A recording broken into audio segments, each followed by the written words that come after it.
이번 사연은 예비장인이 머리통을 치는 순간 이성을 잃고 엎어버린 다음 파혼을 선언했다는 남자분의 사연인데요. 무슨 일이 있었던 걸까요? 함께 보시겠습니다. 사연 시작 전에 좋아요, 구독 부탁드리겠습니다. 채널에 큰 힘이 됩니다. 안녕하세요. 30대 초반 남자입니다. 결혼하고 싶은 여자가 생겨서 정말 잘해보려고 했지만 역시 하늘이 허락해줘야 하는 게 결혼인가 싶을 정도로 어렵기만 했네요. 그냥 없었던 일로 하기로 했습니다. 여친이랑 잘 안 맞아서가 아니라 여친 아버지가 너무 소위 말하는 또라이 같았습니다. 제가 말을 너무 심하게 하는 거 아닌가 싶으실 수도 있지만 정말이에요. 저는 개인 사업을 하고 있습니다. 원래는 작은 중소기업을 2년 정도 다녔는데 영 돈도 안 되고 부조리가 너무 심해서 그냥 나왔어요. 저는 성격이 걸걸한 편도 아니고 조용히 할 일 잘하는 스타일인데 이전 회사는 너무 안 맞고 걸핏하면 길을 죽이려 들어서 퇴사했습니다. 그리고 아버지가 하셨던 부동산 업계로 옮겼는데요. 나름 이전보다는 배울 점도 많고 수입 평균을 내도 또래들보다는 잘 벌고 있는 것 같아서 하나하나 천천히 해나가고 있습니다. 물론 월급처럼 따박따박 고정 수입이 잡히는 건 아니지만 그래도 서울이랑 경기도에 오피스텔 3채 정도 가지고 있는 거면 나름 괜찮은 생태라고 생각해요. 처음 매입할 때는 대출을 좀 끼고 있었지만 1년 반 만에 거의 다 갚은 상태고요. 공실도 없어서 불안하지는 않습니다. 아버지가 비슷한 계열로 일을 하셨고 재산이 넉넉하신 편이라 항상 조언도 받고 있고요. 여자친구랑은 같은 대학 동기였다가 최근에 우연히 저희 건물 세입자로 들어와서 인연을 다시 맺게 되었습니다. 대학 때는 둘 다 말도 안 해본 사이라 그냥 얼굴 정도 알고 있었는데 나이가 좀 들어서 만나다 보니 썩 어울리는 곳이 많더라고요. 여친은 학원 강사로 일을 하고 있는 상황이었고 애초에 결혼을 하고 싶은 마음이 컸던 것 같습니다. 제게 적극적으로 대시를 했고요. 사귄 지 1년 만에 서로의 집에 인사도 드리고 결혼 이야기를 본격적으로 꺼냈습니다. 저희 부모님은 사람을 함부로 평가하거나 가진 조건으로 까내리는 걸 엄청 싫어하세요. 어릴 적부터 저한테 여기에 대한 교육도 많이 시키셨고 경제력은 언제든지 뒤집힐 수 있기 때문에 항상 겸손하라는 말씀을 많이 하셨습니다. 그래서 여친이 인사를 왔을 때도 우리 아들하고 인연이 되어서 가정을 잘 꾸리면 그보다 더 기쁜 일은 없을 거라고 덕담만 해주셨어요. 여친도 싹싹하고 상냥한 스타일이라 즐거운 분위기 속에서 있다가 갔습니다. 부모님은 이해심도 많고 참하게 생겨서 저랑 잘 어울린다고 애들이 태어나도 밝은 성격으로 키울 것 같다면서 좋아하셨죠. 근데 진짜 문제는 제가 처갓댁에 인사를 드리러 가면서부터 생겼습니다. 여친이 긴장하지 말고 그냥 편하게 있다가 오면 된다고 하길래 저도 너무 딱딱하지 않은 태도로 가야겠다 생각했어요. 사업하다 보면 주변 사장님들하고 술자리를 하는 경우도 있고 여러 비즈니스적인 센스를 많이 발휘해 봤기 때문에 어른들 대하는 면에서는 어렵다고 생각한 적은 없었습니다. 물론 제가 소주 한 잔 가지고 3번에 꺾어 먹는 사람이라 술 못 먹기로 소문난 사람이지만 요즘 세상에 막 술 권하는 사회가 아니잖아요. 그리고 술자리 매너만큼은 잘 챙기는 편이라 사장님들도 다 좋아하셨습니다. 여친 집에 가보니 여친 아버지는 꽤나 말술이신 것 같았어요. 가자마자 밥을 드시면서 반주를 하시는데 저에게도 당연히 권하셨습니다. 저는 미리 체질 때문에 술을 많이 못 마신다고 말씀을 드렸는데도 여친 집에 인사 와서는 몸을 사리려고 하냐면서 강압적으로 2잔을 마시게 하셨어요. 순간 기분이 상했지만 티를 내지 않고 조용히 예의를 갖춰 받았습니다. 여친은 옆에서 저를 두둔해 줄 생각을 하기보단 안주만 주워 먹고 있었고요. 여친 아버지는 저에 대한 정보를 꼼꼼하게 물으셨는데 대부분 돈에 관한 이야기였습니다. 귀한 셋째 딸을 시집 보내니까 그런 질문은 당연하다고 생각했고 나름 소상히 말씀을 드렸는데요. 여친 아버지는 말끝마다 그럼 실질 현금으로 가지고 있는 돈은 없는 거고 결국 부동산이라는 거냐면서 조금 비웃는 눈치였습니다. 물론 그렇게 생각하실 수도 있지만 솔직히 여친은 모아둔 돈도 별로 없었거든요. 심지어 저희 오피스텔 목이 좋아 월세를 올려받아야 하는데 결혼을 약속하고 나서부터는 월세도 안 받고 저축하라고 해뒀습니다. 그런 배경은 아예 생각도 안 하고 자기는 옛날 사람이라 그런가 오르락 내리락 하는 걸 너무 싫어하고 현금을 많이 모아두는 게 장땡이라고 생각한다고 하시더군요. 뭐 여기까지는 그럴 수 있다고 생각했습니다. 사람마다 신념은 다를 수 있으니까요. 근데 갑자기 무조건 지켜야 하는 부분이라면서 저에게 제안한 것이 있었는데 바로 신혼집은 여친 부모님과 같은 단지에 얻어야 한다는 거였어요. 그것도 자가로 무조건 사서 들어와라. 이유는 여친 언니 2명도 다 그렇게 살고 있고 가족은 가까이서 있어야 하지 않겠냐. 애도 낳을 거고 여자 쪽에서 더 손을 많이 넣어야 한다는 것 때문이었습니다. 근데 솔직히 여친이 오피스텔 얻어서 나온 것도 직장이랑 너무 멀어서이고 여친 본집 위치가 썩 좋은 것도 아닙니다. 앞으로 전망도 없고 돈을 벌 수 있는 조건이랑은 전혀 맞는 게 없죠. 그래서 당장 거절하기는 힘들고 일단 생각을 해보겠다고 말씀드렸더니 여기서 살지 않으면 결혼은 힘들 수도 있다고 툭 던지시더군요. 너무 이기적이라 어이가 좀 없었지만 일단 입을 다물고 있었습니다. 그 뒤로는 다 자기 자랑, 젊을 적 영웅담을 늘어놓으시는데 그냥 대꾸만 드렸어요. 대충 집안 특성이 파악되었으니 좀 조용히 후퇴해서 설득할 수 있도록 생각을 해야겠다 싶어 술을 좀 많이 마셔서 몸이 안 좋다고 하고 일어났는데요. 여친 아버지는 남자가 너무 약하다며 조금 마음에 안 들어 하시는 눈치였지만 대화를 더 하다가는 여친이랑 사이도 안 좋아질 수 있을 것 같아 일단 무시하고 집에 돌아왔습니다. 근데 요구는 여기서 끝나지 않았어요. 한 2, 3일 지났을까? 일이 한참 바쁜 어느 날 저에게 모르는 번호로 연락이 오는 거예요. 안 받아도 3통 연속으로 오길래 사업상의 전화인가 보다 싶어 얼른 받아봤습니다.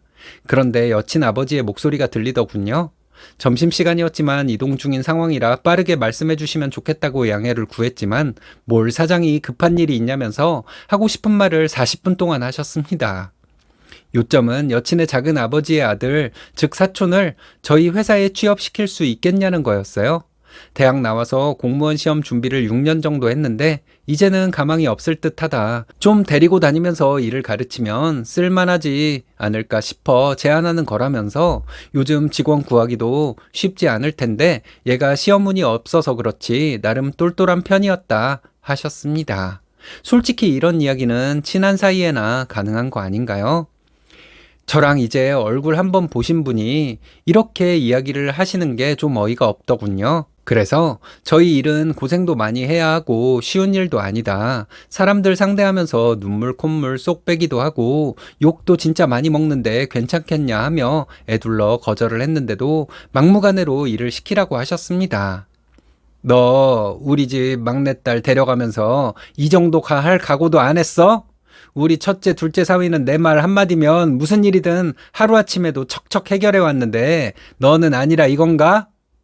이런 식으로 협박 비슷하게 하시는데 진짜 구역질이 다 나오더군요. 그러면서 저희 회사 매출 전표, 제 건강검진 결과지도 다음번에 올 때는 좀 가져와 보라고까지 하셨습니다. 우리 딸을 줄 아들 같은 사위라고 생각해서 이러는 거다. 뭐 불만 있냐는 식으로 이야기가 흘러가길래 더 이상 말이 안 통할 것 같아 그냥 일단 알겠다고 하고 끊었습니다. 그리고 진심으로 내가 이 여자를 좋아하는지에 대한 의문이 들기 시작하더라고요. 매번 이런 식의 요구를 받는 자리라면 굳이 결혼을 해야 할까? 너무 과격하고 사위를 아들처럼 생각한다면서 함부로 대하는 태도가 마음에 들지 않았습니다. 그래서 여친에게 전화를 걸어 진지하게 상황을 공유했죠. 생각했던 분위기가 아닌 것 같기도 하고 솔직히 상식적인 대화들은 아닌 것 같다고요. 내가 아들이라 할지라도 이런 식으로 하시면 안 될 것 같은데 너무 무례하다 하니 여친은 기분 나쁜 말투로 왜 말을 그렇게 하냐, 네가 너무 예민한 거 아니냐 하며 맞받아쳤습니다. 사람 성격이 너처럼 다 똑같은 줄 알았냐? 아빠가 취업 부탁 전화한 건 내가 말해볼 거긴 한데 다른 건 궁금할 수도 있지. 너도 좀 작작하라는 식으로 말을 하고 끊더라고요. 그리고 며칠 동안은 연락이 뜸해진 채로 지냈습니다.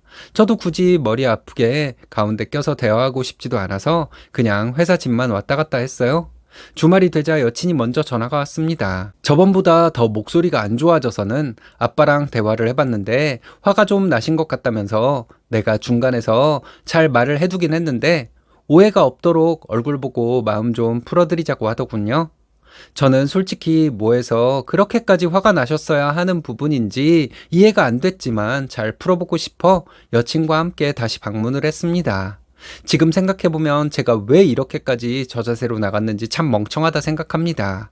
아니나 다를까 술상이 차려져 있었어요.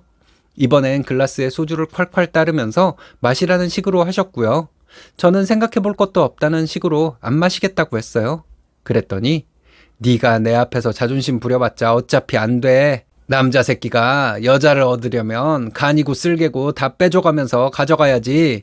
이건 되고 저건 안 되고 그런 게 어딨어? 라고 하며 얼른 잔을 비우라고 제 머리를 한 대 치시더라고요. 순간 너무 열이 받아서 왜 머리를 치시냐며 따지기 시작했습니다. 솔직히 정상적인 집안도 아닌 것 같고 여친은 옆에서 실실 쪼개면서 상황을 지켜보고 있길래 정이 뚝 떨어지는 거예요. 그래서 그냥 할 말 못할 말 다 해버렸습니다. 아버님, 솔직히 저는 얘 조건 하나도 안 받습니다. 모아둔 돈은 제가 10배는 더 많을 거예요. 근데도 저희 집에서 쟤한테 이따위 취급은 안 했습니다. 귀하게 키운 딸 다른 데 시집 보내시면 되겠습니다. 저도 모르게 욕이 술술 나오더라고요. 솔직히 이것도 필터 거쳐서 말을 한 거였어요. 그리고 별의별 요구를 다 하시는데 그냥 저 이 결혼 안 하겠다고 했습니다.